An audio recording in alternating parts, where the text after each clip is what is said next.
ವಿಶೇಷ ಕಾರ್ಯಕ್ರಮಕ್ಕೆ ಮತ್ತೊಮ್ಮೆ ಸ್ವಾಗತ. ನೀವು ವಿರಾಮದ ಸಂದರ್ಭದಲ್ಲಿ ಹೇಳಿದ್ರಿ ಬಿ ಜೆ ಪಿ ನಿಮಗೆ ಯಾತಿಗೆ ಜನ ಓಟ್ ಕೊಡಬೇಕು, ಬಿ ಜೆ ಪಿಯವರು ಅಲ್ಲ ಅವರ ಜನಪ್ರಿಯ ಕಾರ್ಯಕ್ರಮ ಇದೆ, ನಿಮಗೆ ಯಾಕೆ ಕೊಡಬೇಕು ಓಟು ಅಂತ. ಜನಪ್ರಿಯ ಕಾರ್ಯಕ್ರಮಗಳು ಅವ್ರಿಗೆ ಕೊಡ್ತಾ ಇದ್ದೇವೆ ಅಂತಕ್ಕಂದು ಹೇಳ್ತಾರೆ ಅಂತ ಹೇಳಿ. ಇವತ್ತು ಬಿ ಜೆ ಪಿಯ ಪಕ್ಷದ ಜನಪ್ರಿಯ ಕಾರ್ಯಕ್ರಮಗಳೇನಿದೆ ಅದೆಲ್ಲ ಸಮ್ಮಿಶ್ರ ಸರ್ಕಾರದಲ್ಲಿ ನಾನು ತಂದಂಥ ಯೋಜನೆಗಳೇ. ಈಗ 400 ರೂಪಾಯಿ ಕೊಡ್ತಕ್ಕಂಥ ವ್ಯವಸ್ಥೆ 8 ತಿಂಗಳು 9 ತಿಂಗಳಾದರೂ ಆ ವೃದ್ಧಾಪ್ಯ ವೇತನ ಕೊಡೋದಾಗಲಿ, ಸಂಧ್ಯಾ ಸುರಕ್ಷಾ ಯೋಜನೆ ಆಗಲಿ ಹಣ ಬಿಡುಗಡೆ ಮಾಡೋದಿಲ್ಲ. ಹೊಸದಾಗಿ ಆ ಫಲಾನುಭವಿಗಳನ್ನು ಗುರುತಿಸಲಿಲ್ಲ ಈ 1 ವರ್ಷದಿಂದ. ಇವತ್ತು ಭಾಗ್ಯಲಕ್ಷ್ಮಿ ಯೋಜನೆ ಇದ್ದಾನೆ. ಮೊನ್ನೆ ಯಡಿಯೂರಪ್ಪನವರು ಪಾಪ ಈಗ ತಾನೇ 15 ದಿವಸದಿಂದ ಒಬ್ಬ ಮಂತ್ರಿ ಕಳಸಪ್ಪ ಬಂಡಿನೋ ಯಾರೋ ಒಬ್ಬರು ಮಂತ್ರಿ ಇದ್ದಾರೆ ಮಹಿಳಾ ಮತ್ತು ಮಕ್ಕಳ ಕಲ್ಯಾಣ ಇಲಾಖೆಯಲ್ಲಿ. ಅವ್ರ ಮೇಲೆ ಹರಿಹಾಯ್ದುಬಿಟ್ರು ಯಡಿಯೂರಪ್ಪನವರು. ಏನಕ್ಕೆ ಈ ಕಾರ್ಯಕ್ರಮಗಳನ್ನ ಇನ್ನೂ ನೀವು ಹಣ ಬಿಡುಗಡೆ ಮಾಡಿಲ್ಲ, ಯಾವನೋ ಒಬ್ಬ ಅಧಿಕಾರಿ ಉತ್ತರ ಕೊಡ್ತಾನೆ, ಇದನ್ನು ಎಡ್ಬಿಡಂಗೆ ಉತ್ತರ ಕೊಡ್ತೀರಾ ಇಲ್ಲಿ ಅಂತೇಳಿ ಅವ್ರ ಮೇಲೆ ಹರಿಹಾಯ್ದರು ಯಡಿಯೂರಪ್ಪನವರು. ಆ ವಿರೋಧ ಪಕ್ಷಗಳಿಗೆ ಏನಾಗಿದೆ ಗೊತ್ತಿಲ್ಲ, ಆ ಕಾಂಗ್ರೆಸ್ನವ್ರಿಗೆ ಏನಾಗಿದೆ ನನಗಂತೂ ಗೊತ್ತಿಲ್ಲ. ಅವರು ಯಡಿಯೂರಪ್ಪನವ್ರು ಹೇಳ್ತಾಯಿದ್ರೆ ಇದು ಟೇಬಲ್ ಕೊಡ್ತಾರೆ. ಆ ಭಾಗ್ಯಲಕ್ಷ್ಮಿ ಯೋಜನೆ ಕಾರ್ಯಕ್ರಮ ನಮ್ಮ ಕಾಲದಲ್ಲಿ ಪ್ರಾರಂಭ ಮಾಡೋದು, ಆ ಬಡ ಕುಟುಂಬದಲ್ಲ ಹುಡ್ತಕ್ಕಂಥ ಮಗುವಿಗೆ ಆ ಬಾಂಡ್ ಕೊಡೋದು. ಯಡಿಯೂರಪ್ಪನವ್ರು ಮುಖ್ಯಮಂತ್ರಿಗಳಾದ ಮೇಲೆ ಪ್ರತಿ ವರ್ಷ ಹಣ ಬಿಡುಗಡೆ ಮಾಡದೆ ಅವರೇ ಆರ್ಥಿಕ ಸಚಿವರಾಗಿ ಇವತ್ತು ಸುಮಾರು ಒಂದು 2,500 ಕೋಟಿ 3,000 ಕೋಟಿ ಇವತ್ತು ಹಣ ಬಿಡುಗಡೆ ಆಗಿಲ್ಲ. ಅದಕ್ಕೆ ಅವರೇ ಬಿಡುಗಡೆ ಮಾಡಿಲ್ಲ. ಪಾಪ ಈ ಮನುಷ್ಯ ಏನು ಮಾಡ್ತಾನೆ, ಈ ಮಂತ್ರಿ ಮೇಲೆ ಏನು ಹಿಂದ್ಗಡೆ ಕೂತ್ಕೊಂಡು ಈ ರಾಜ್ಯದ ಜನತೆ ಬಡವರ ಕಲ್ಯಾಣ ಮಾಡೋರು, ಬಡವರ ರಕ್ಷಣೆ ಕೊಡೋನು ನಾನೇ ಧೀರ ಅಂತಕ್ಕಂಥ ರೀತಿಯಲ್ಲಿ ಯಡಿಯೂರಪ್ಪನವ್ರು ಮಾತನಾಡ್ತಿರೋದು ನೋಡಿದೆ ನಾನು.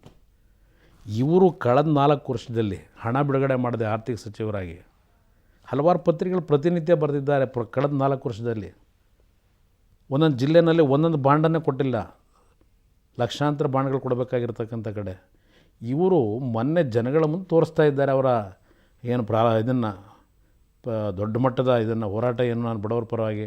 ನೀವು ಈ ಕಾರ್ಯಕ್ರಮಗಳನ್ನು ಕೊಡದೇ ಇದ್ದರೆ ನಾಳೆ ಬೆಳಗ್ಗೆ ನಿಮ್ಮನ್ನು ಎಲ್ಲರನ್ನೂ ಸೇರಿಸಿ ಮನೆ ಕಳಿಸ್ಬಿಡ್ತಾರೆ ಜನ. ಇದು ಹೇಳ್ತಾರೆ ಭಾಗ್ಯಲಕ್ಷ್ಮಿ ಯೋಜನೆಗೆ. ರೈತ ಸಾಲ ಮನ್ನಾ ಹೇಳಿದ್ರು. ರೈತರ ಸಾಲ ಮನ್ನಾ ಮಾಡದೇ ಇದ್ದರೆ ರೈತ ಎಲ್ಲೋ ಹೋಗಬೇಕು. ಸಿದ್ದರಾಮಯ್ಯನವರೇ ನಾನು ನಿಮ್ಮ ಜೊತೆ ಬಂದುಬಿಡ್ತೀನಿ, ನಾವೆಲ್ಲ ಹಳ್ಳಿಗೆ ಹೋಗೋಣ ಒಟ್ಟಿಗೆ ಅಂದರು. ಸಿದ್ದರಾಮಯ್ಯ ಜೊತೆ ಅವ್ರನ್ನ ಕರ್ಕೊಂಡು ಹೋಗ್ಬೇಕು ಮುಂದಕ್ಕೆ, ಬಹುಶಃ ಕರ್ಕೊಂಡು ಹೋಗ್ತಾರೇನೋ ಗೊತ್ತಿಲ್ಲ ನನಗೆ. ಆ ಸಾಲ ಮನ್ನಾ ಯೋಜನೆ 3 ವರ್ಷದಿಂದ ನಾವು ಪ್ರತಿನಿತ್ಯ ಹೇಳ್ಕೊಂಬಂದರೆ ಆ ಉತ್ತರ ಕರ್ನಾಟಕದಲ್ಲಿ ಜನ ಬೀದಿಲಿ ಮಲಗಿದ್ರು, ಲಕ್ಷಾಂತರ ಜನ. ಅವ್ರು ಬೆಳೆದಂಥ ಬೆಳೆ ಎಲ್ಲ ನೀರಲ್ಲಿ ಕೊಚ್ಕೊಂಡು ಹೋಯಿತು. ಸಾಲ ಮನ್ನಾ ಮಾಡಿ ಅಂದರೆ ಅವತ್ತು ಯಡಿಯೂರಪ್ಪನ ಮುಖ್ಯಮಂತ್ರಿಗಳಾಗಿ ಏನು ಹೇಳಿದ್ರು, ನನಗೆ ಕೇಂದ್ರ ಸರ್ಕಾರದವರು ಯಂತ್ರ ಕೊಟ್ಟಿಲ್ಲ ನೋಟ್ ಪ್ರಿಂಟ್ ಮಾಡಲಿಕ್ಕೆ, ಸಾಧ್ಯ ಇಲ್ಲ ಮಾಡಲಿಕ್ಕೆ ಅಂದರು. ಅದೇ ಯಡಿಯೂರಪ್ಪನವರು ಆ ಮುಖ್ಯಮಂತ್ರಿ ಸ್ಥಾನ ಕಳ್ಕೊಂಡ ಮೇಲೆ ಈಗ ರೈತರ ಬಗ್ಗೆ ಜ್ಞಾನೋದಯ ಆಗಿದೆ ನೋಡಿ. ಏನು ಜಗದೀಶ್ ಶೆಟ್ಟರಿಗೆ ಹೇಳಿದ್ದೆ 10,000 ಕೋಟಿ ಹಣ ಬಿಡುಗಡೆ ಮಾಡಿ 1,00,000 ಕೋಟಿ ಬಜೆಟ್ ಕೊಡ್ತಾಯಿದ್ದೀವಿ, 10,000 ಕೋಟಿ ರೈತರಿಗೋಸ್ಕರ ತೆಗೆದುಬಿಟ್ರೆ ಏನಾಗ್ಬಿಡ್ತದೆ. ಈ ಚಿಲ್ಲರೆ ಭಾಷಣ ಏನಿದೆ ಮೆಚ್ಚಿಸ್ಲಿಕ್ಕೆ ಇವರು ಮುಖ್ಯಮಂತ್ರಿಯಾಗಿ ಯಾತಿಗೆ ಕೊಡಲಿಲ್ಲ. ಇವತ್ತು 3,500 ಕೋಟಿ ಅಂತ ಹೇಳಿದ್ದಾರೆ. ಪಾಪ ಅವ್ರು ಹೇಳಿದ್ರು ಅಂತೇಳಿ ಇವರು ನಮ್ಮ ಜಗದೀಶ್ ಶೆಟ್ಟರ್ ಅನೌನ್ಸ್ ಮಾಡಿಬಿಟ್ಟಿದ್ದಾರೆ. ಆ 3,500 ಕೋಟಿ ಯಾವ ರೀತಿಯಲ್ಲಿ ಎಷ್ಟು ದಿವಸದಲ್ಲಿ ಹಣ ಬಿಡುಗಡೆ ಮಾಡ್ತಾರೆ ಕಾದು ನೋಡೋಣ. ಈಗ ನಾನು ಚರ್ಚೆ ಮಾಡೋದಿಲ್ಲ ಅದರ ಬಗ್ಗೆ. ಇವತ್ತೆಲ್ಲೋ ಶೋಭಾ ಕರಂದ್ಲಾಜೆ ಅವರು ಹೇಳಿದ್ದಾರೆ ಅಲ್ಲೆಲ್ಲೋ ಮಸ್ಕಿನಲ್ಲೋ ಎಲ್ಲೋ ಬಿ ಜೆ ಪಿ ಸರ್ಕಾರ 2 ಬಾರಿ ರೈತರ ಸಾಲ ಮನ್ನಾ ಮಾಡೋದು ಅಂತೇಳಿ. ಸಾಲ ಮನ್ನಾ ಮಾಡೋದು ನಿಮ್ಮ ಮುಂದೆ ಇಲ್ಲಿ ಕೂತಿದ್ದೀನಿ ನಾನು. ಅವತ್ತು ಯಡಿಯೂರಪ್ಪನ ವಿರೋಧ ಮಾಡಿ ಪ್ರಶ್ನೆ ಮಾಡಿದಾಗ ನೀವು ಅವರು ಆರ್ಥಿಕ ಸಚಿವರಿದ್ದರು. ಆಗ ಒಂದು ನಿಮಿಷ, ಆರ್ಥಿಕ ಸಚಿವರು ಅವರಿದ್ದರು. ನಾನು ಸಾಲ ಮನ್ನಾ ಮಾಡ್ತಕ್ಕಂಥ ನಿರ್ಧಾರ ಮಾಡಿದಾಗ ಇದೇ ಯಡಿಯೂರಪ್ಪನವರು ಸಾರ್ವಜನಿಕವಾಗಿ ಹೇಳಿದ್ರು ಶಿವಮೊಗ್ಗದಲ್ಲಿ ಯಾವುದೇ ಕಾರಣಕ್ಕೂ ಮಾಡಲಿಕ್ಕೆ ಸಾಧ್ಯ ಇಲ್ಲ ಅಂತೇಳಿ. ಕೊನೆಗೆ ನಾನು ಯಡಿಯೂರಪ್ಪನವ್ರು ಕೊಟ್ಟಂಥ ಆರ್ಥಿಕ ಬಜೆಟ್ ಏನಿದೆ ಅದರಿಂದ ಕೊಟ್ಟಿಲ್ಲ ಸಾಲ ಮನ್ನಾ. ನಾವತ್ತು ಆ ಸಾಲ ಮನ್ನಾ ಮಾಡಿದ್ದು ಯಾವ ಬೆಂಗಳೂರಿನಲ್ಲಿ ಭೂಗಳರು ಜಮೀನುಗಳನ್ನು ಲೂಟಿ ಹೊಡೆದಿದ್ರಲ್ಲ, ಆ ಭೂಮಿ ವಶಪಡಿಸ್ಕೊಳ್ತಕ್ಕಂಥ ಕೆಲಸ ಏನು ಪ್ರಾರಂಭ ಮಾಡಿದೆ ಅದರ ಅಮೌಂಟನ್ನು ಅದಕ್ಕೆ ಕೊಟ್ಟಿದ್ದೇವೆ. ಬೇರೆ ಬೇರೆ ರೀತಿ ಅಡ್ಜಸ್ಟ್ಮೆಂಟ್ ಮಾಡಿದೆ. ಕೊನೆಗೆ ಅವ್ರು ಒಪ್ಪಲಿಲ್ಲ ಸಾಲ ಮನ್ನಾ ಮಾಡಲಿಕ್ಕೆ ಅವತ್ತು ಯಡಿಯೂರಪ್ಪನವರು. ಇವತ್ತು ಅವ್ರೇನು ಹೇಳ್ತಾ ಇದ್ದಾರೆ, ಆ ಕೊನೆ ಬೆಂಚಲ್ಲಿ ಕೂತ್ಕೊಂಡು ಈಗ ಜ್ಞಾನೋದಯ ಏನಾಗಿದೆ, ಈಗ ಸುವರ್ಣ ಭೂಮಿ ಯೋಜನೆ ಅಂತ ಹೇಳಿದ್ರು.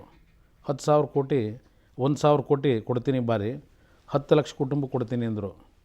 ಯಡಿಯೂರಪ್ಪನವ್ರು ಹೇಳಲಿ ಇವತ್ತು ಎದೆ ಮುಟ್ಕೊಂಡು 10 ಲಕ್ಷ ಕುಟುಂಬ ಕೊಟ್ಟರೆ ಅವರು ಆ ಬಜೆಟ್ನಲ್ಲಿ ಘೋಷಣೆ ಮಾಡಿ. ಇವತ್ತು ರೈತರು ಸಾಲ ಮನ್ನಾ ಮಾಡ್ತೀವಿ ಅಂತೇಳಿ 3,500 ಕೋಟಿ ಸಾಲ ಮನ್ನಾ ಮಾಡ್ತೀವಿ ಅಂತ ಇವತ್ತು 14.5% ವ್ಯಾಟ್ ತೆರಿಗೆಯನ್ನು ಏರಿಸಿದ್ದಾರೆ. ಈಗಲೂ ರೈತರ ಹೆಸರನ್ನ ಯಾವ ರೀತಿ ದುರುಪಯೋಗ ಪಡಿಸ್ಕೊಂಡಿದ್ದಾರೆ ಅರ್ಥ ಮಾಡ್ಕೋಬೇಕು ಈ ರಾಜ್ಯದ ಜನ. ಇವತ್ತು 0.5% ವ್ಯಾಟ್ ತೆರಿಗೆಯನ್ನು ಏರಿಸಿ 1,000 ಕೋಟಿ ಸಂಗ್ರಹ ಮಾಡ್ತೀವಿ ಅಂತ ನಿರೀಕ್ಷೆ ಇಟ್ಟಿದ್ದೇವೆ ಅಂತ ಏನು ಹೇಳಿದ್ದಾರೆ. ಆ 1,000 ಕೋಟಿ ಬರೋದಿಲ್ಲ ಇವರಿಗೆ. 14% ಇವತ್ತು ಕಟ್ತಕ್ಕಂಥದ್ದು ದೇಶದ ಇತಿಹಾಸದಲ್ಲಿ ಕರ್ನಾಟಕದಲ್ಲೇ ಹೆಚ್ಚಿನ ಈ ವ್ಯಾಟ್ ತೆರಿಗೆ ಇವತ್ತು ಏರಿಸಿರ್ತಕ್ಕಂಥದ್ದು. ಇವತ್ತು ಮಧ್ಯಮ ವರ್ಗದ ಜನತೆ ಮೇಲೆ ಅದರ ಭಾರ ಎಷ್ಟು ಬೀಳ್ತದೆ, ಸಣ್ಣ ಪುಟ್ಟ ಕೈಗಾರಿಕೆಗಳ ಮೇಲೆ ಅದರ ಭಾರ ಎಷ್ಟು ಬೀಳುತ್ತೀಗ ಹೊರೆ, ಆ ಕೈಗಾರಿಕೆಗಳು ಉಳಿತಾವ. ಇವತ್ತು ಮಧ್ಯಮ ವರ್ಗದ ಜನ ಜೀವನ ಮಾಡಲಿಕ್ಕೆ ಪ್ರತಿ ದಿವಸ ಪದಾರ್ಥಗಳ ಬೆಲೆ ಏರ್ತಾ ಇದೆ, ಅವ್ರು ಉಪಯೋಗ ಮಾಡ್ತಕ್ಕಂಥ ಪದಾರ್ಥದ ಬೆಲೆ. ಈಗ 5.5% ಮತ್ತೆ ತೆರಿಗೆ ಹೆಚ್ಚಿಸಿದ್ರೆ ಆ ರೈತರು ಸಾಲ ಮನ್ನಾ ಮಾಡ್ತೀವಿ ಅಂತ ಹೇಳಿ ಈ 6 ಕೋಟಿ ಜನದ ಮೇಲೆ ಇನ್ನೊಂದು ರೀತಿ ತೆರಿಗೆ ಹಾಕ್ಕೊಂಡು ಈ ಸರ್ಕಾರದಲ್ಲಿ ಖಜಾನೆಯಲ್ಲಿ ದುಡ್ಡಿಟ್ಕೊಳ್ಳದೆ ಸರಿಯಾದ ರೀತಿಯಲ್ಲಿ ಇವತ್ತು ಜನತೆ ಮೇಲೆ ಹೊರೆ ಹೊರಿಸಿದ್ದಾರೆ. ಅದಕ್ಕೆ ಇನ್ನೂ ಗೈಡ್ಲೈನ್ಸ್ ಇಲ್ಲ. 3,500 ಕೋಟಿ ಹೇಗೆ ಹಣ ಕೊಡ್ತೀವಿ, ಇಲ್ಲ ಅದರ ಪರಿಸ್ಥಿತಿ ಏನಿದೆ, ಯಾವ ಸೆಕ್ಟ್ರಿಗೆ ಎಷ್ಟು ಕೊಡಬೇಕಾಗ್ತದಲ್ಲಿ ಅವರಲ್ಲೇ ಯಾವುದೇ ರೀತಿ ನಿಖರವಾದಂಥ ಸ್ಪಷ್ಟತೆ ಇಲ್ಲ. ಅದರಿಂದ ಇದು ಮುಂದಿನ ದಿನಗಳಲ್ಲಿ ಜನತೆಗೆ ಅರ್ಥ ಆಗ್ತದೆ ಇವರು ಎಷ್ಟು ಸುಳ್ಳು ಹೇಳ್ತಕ್ಕಂಥವ್ರು ಅಂತಕ್ಕಂಥದ್ದು ಕ್ಲಿಯರ್ ಆಗ್ತದೆ. ಇವತ್ತು ನೀವು ಹೇಳಿದ್ರಿ ನಿಮ್ಗೆ ಯಾತಕ್ಕೆ ಜನ ನಂಬಬೇಕು ಅಂತ ಹೇಳಿ. ನಾನು 20 ತಿಂಗಳು ಮುಖ್ಯಮಂತ್ರಿ ಆಗಿದ್ದು 6 ಕೋಟಿ ಜನ ಇವ್ರಿಗೆ ಆಶೀರ್ವಾದ ಮಾಡಿ ಕೂರಿಸೋದ್ರಲ್ಲ, ಆ ರೀತಿ ನನಗೆ ಜನ ಅಧಿಕಾರ ಕೊಟ್ಟಿದ್ದಲ್ಲ. ರಾಜ್ಯದ ಕೆಲವು ಬೆಳವಣಿಗೆಯಿಂದ ನಾನು ಮುಖ್ಯಮಂತ್ರಿ ಆದೆ, ಆದರೆ ಜನತೆಗೆ ನಾನು ದ್ರೋಹ ಮಾಡಲಿಲ್ಲ ಅವತ್ತು. ಇವತ್ತು BJP ನೀವು ನೋಡ್ತಾ ಇದ್ದೀರಿ, ಸದಾನಂದ ಗೌಡರು ಯಡಿಯೂರಪ್ಪನವ್ರು ಬೈತಾರೆ, ಯಡಿಯೂರಪ್ಪನವ್ರು ಸದಾನಂದ ಗೌಡರು ಬೈತಾರೆ, ಈಶ್ವರಪ್ಪನವ್ರು ಇನ್ನೊಂದು ಮಾತನಾಡ್ತಾರೆ. ಇವ್ರದ್ದು ಒಂದು ರೀತಿ ಜನಗಳ ಸಮಸ್ಯೆ ಬಗ್ಗೆ ಗಮನ ಇಲ್ಲ. ಇವತ್ತು ನಿಮ್ಗೆ ಹೇಳಲಿಕ್ಕೆ ಬಯಸ್ತೀನಿ, 3 ಜನ ಖಾತೆಗಳನ್ನ ಹಂಚ್ಕೊಂಡಿದ್ದಾರೆ ಈಗ ಉಸ್ತುವಾರಿ ನೋಡ್ಕೊಳ್ಳಿಕ್ಕೆ. ಮೊನ್ನೆ ಪತ್ರಿಕೆಯಲ್ಲಿ ತೋರಿಸಿದ್ರು, ಮುಖ್ಯಮಂತ್ರಿಗಳು ಇಂತಿಂಥ ಇಲಾಖೆಗಳನ್ನು ಇಂಥ ಕೆಲವು ಕಾರ್ಯದರ್ಶಿ ಇಟ್ಕೊಂಡು ಅದನ್ನು ಉಸ್ತುವಾರಿ ಮಾಡ್ಕೋತಾರೆ, ಈಶ್ವರಪ್ಪನವರು ಇಂಥ ಇಲಾಖೆಗಳನ್ನ ನೋಡ್ತಾರೆ, ಅಶೋಕ್ ಅವರು ಇಂಥ ಇಲಾಖೆ ನೋಡ್ಕೋತಾರೆ ಉಸ್ತುವಾರಿನ ಅಂದರು. ಇವತ್ತು ಉಪಮುಖ್ಯಮಂತ್ರಿ ಸ್ಥಾನ ಅನ್ನೋದು ಸಂವಿಧಾನದಲ್ಲಿ ಇಲ್ಲ. ಮುಖ್ಯಮಂತ್ರಿನೇ ಓಲ್ ಆ್ಯಂಡ್ ಸೋಲಲ್ಲಿ ಒಂದು ಸರ್ಕಾರದ ನಾಯಕತ್ವ ವಹಿಸಬೇಕಾದಂಥದ್ದು. ಉಪಮುಖ್ಯಮಂತ್ರಿ ಅನ್ನೋದು ಸಾರ್ವಜನಿಕವಾಗಿ ಹೇಳ್ಕೋಬೋದು ಅಷ್ಟೇ. ಅವರು ಕ್ಯಾಬಿನೆಟ್ ರ್ಯಾಂಕ್ ಸಚಿವರೇನಿದ್ದಾರೆ ಅಷ್ಟೇ ಅವ್ರಿಗೂ ಅಧಿಕಾರ, ಆ ಉಪಮುಖ್ಯಮಂತ್ರಿಗಳಿಗೂ. ಈಗ ಆ ಕ್ಯಾಬಿನೆಟ್ ಸಚಿವರು ಈಗ ಇಲಾಖೆ ಕೆಲವರು ನಡೆಸ್ತಾ ಇದ್ದಾರಲ್ಲ, ಈ ಉಪಮುಖ್ಯಮಂತ್ರಿಗಳಿಗೆ ಆ ಇಲಾಖೆ ನಿರ್ವಹಣೆ ಮೇಲುಸ್ತುವಾರಿ ಕೊಟ್ಟರೆ ಆ ಕ್ಯಾಬಿನೆಟ್ ಮಂತ್ರಿ ಯಾಕೆ ಬೇಕಲ್ಲಿ? ಆ ಕ್ಯಾಬಿನೆಟ್ ಮಂತ್ರಿ ಆ ಇಲಾಖೆ ನಡೆಸ್ತಕ್ಕಂಥವನಿಗೆ ಇವರಿಗೆ ಮತ್ತೆ ಸಂಘರ್ಷ ಪ್ರಾರಂಭ ಆಗ್ತದೆ. ಇರೋದೇ ಇವರಿಗೆ 120-130 ದಿವಸ ಇರ್ಬೋದು ಇನ್ನು ಬಾಕಿ ಇವರಿಗೆ. ಈ ರೀತಿ ಬಾಲಿಶವಾದಂಥ ರೀತಿ ನಿರ್ಧಾರಗಳು ಮಾಡ್ಕೊಂಡು ಎಷ್ಟು ದಿವಸ ಸರ್ಕಾರ ನಡೆಸ್ತಾರೆ ಇವರು? ಸರಿ, ಮುಂದೆ JDS ಪಕ್ಷಕ್ಕೆ ಎಷ್ಟು ಸೀಟ್ ಬರುತ್ತೆ ಹಾಗಾದರೆ? ನನಗೆ ಈ ರಾಜ್ಯದಲ್ಲಿ ಸ್ವತಂತ್ರವಾಗಿ ಸರ್ಕಾರವನ್ನು ನಡೆಸ್ತಕ್ಕಂಥ ಸಂಖ್ಯೆ 120+ ನಮಗೇನು ಬೇಕು ಅದು ಈ ರಾಜ್ಯದ ಜನ ಕೊಡ್ತಾರೆ ಅಂತಕ್ಕಂಥ ವಿಶ್ವಾಸ ಹೊಂದಿದ್ದೇನೆ. ಒಂದು ಕಡೆ ಕಾಂಗ್ರೆಸ್ ಪಕ್ಷದ ನಡವಳಿಕೆನೇ ತಾವು ಗಮನಿಸಬಹುದು. ಅಲ್ಲ, ಬೇರೆ ಪಕ್ಷದಿಂದ ಎಷ್ಟು ಜನ ಶಾಸಕರನ್ನು ಸೆಳೀತಾ ಇದ್ದೀರಿ ತಾವು? ಇಲ್ಲ, ನಾನು ಶಾಸಕರುಗಳನ್ನು ತರ್ತೀನಿ ಅಂತ ಹೇಳೋದಿಲ್ಲ. ಈಗಿರ್ತಕ್ಕಂಥ ಬೇರೆ ಪಾರ್ಟಿಯಿಂದ ಬಿಟ್ಟು ಎಷ್ಟು ಜನ ಬರ್ತಾರೆ? ನಾನು ಕೆಲವರು ಇವತ್ತು ಆಯಾ ಕ್ಷೇತ್ರಗಳಲ್ಲಿ ಯಾವುದೇ ಇಲ್ಲದೇ ಇದ್ದರೂ ಜನಗಳ ಪರವಾಗಿ ಹೋರಾಟ ಮಾಡಿರ್ತಕ್ಕಂಥ ವ್ಯಕ್ತಿಗಳಿದ್ದಾರೆ. ನಿನ್ನೆ ಉದಾಹರಣೆಗೆ ಗುಲ್ಬರ್ಗಾದಲ್ಲೇ ಇಲಿಯಾಸ್ ಸೇಠ್ ಅಂತ ಹೇಳಿ ಇಲ್ಲಿವರೆಗೆ ಕಾಂಗ್ರೆಸ್ನ ಪರವಾಗಿ ಚುನಾವಣೆಯನ್ನು ನಡೆಸ್ತಕ್ಕಂಥ ನಾಯಕತ್ವ ಕೊಡ್ತಾಯಿದ್ರು.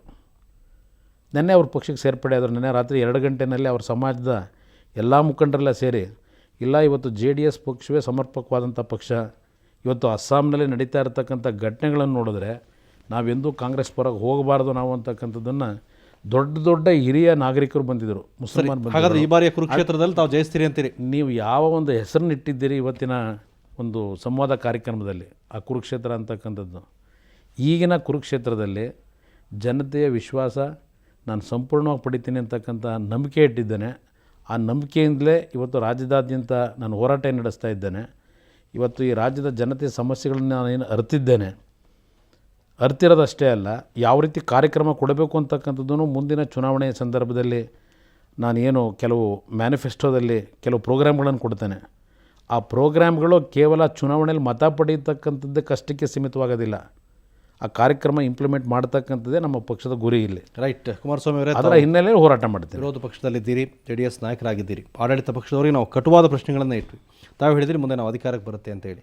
ಖಂಡಿತ ಇದು ರಾಜ್ಯದ ಜನ, ಮಾಧ್ಯಮನೂ ಕೂಡ ವಾಚ್ ಮಾಡುತ್ತೆ. ಆಗಲೂ ಕೂಡ ಕಟುವಾದ ಸಂದರ್ಭವನ್ನು ಮಾಧ್ಯಮದಿಂದ ತಾವು ಎದುರಿಸ್ತೀರಿ.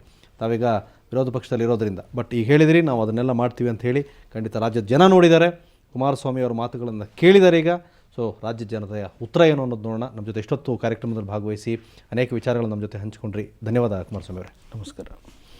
ಇದಿಷ್ಟು ಇವತ್ತಿನ ವಿಶೇಷ ಕಾರ್ಯಕ್ರಮ ಕುರುಕ್ಷೇತ್ರದಲ್ಲಿ ಕುಮಾರಸ್ವಾಮಿ ಕೂಡ ಅನೇಕ ವಿಚಾರ ಹಂಚಿಕೊಂಡ್ರು. ಮುಂದಿನ ದಿನಗಳಲ್ಲಿ JDS ಏಕಾಂಗಿಯಾಗಿ ಅಧಿಕಾರಕ್ಕೆ ಬರುತ್ತೆ, ಕಾಂಗ್ರೆಸ್ ಮತ್ತು BJP ಯಾಕೆ ಅಧಿಕಾರಕ್ಕೆ ಬರಲ್ಲ ಅನ್ನೋದನ್ನು ತಮ್ಮದೇ ಆದ ರೀತಿಯಲ್ಲಿ ಅವರು ವಿಶ್ಲೇಷಣೆ ಮಾಡಿದರು.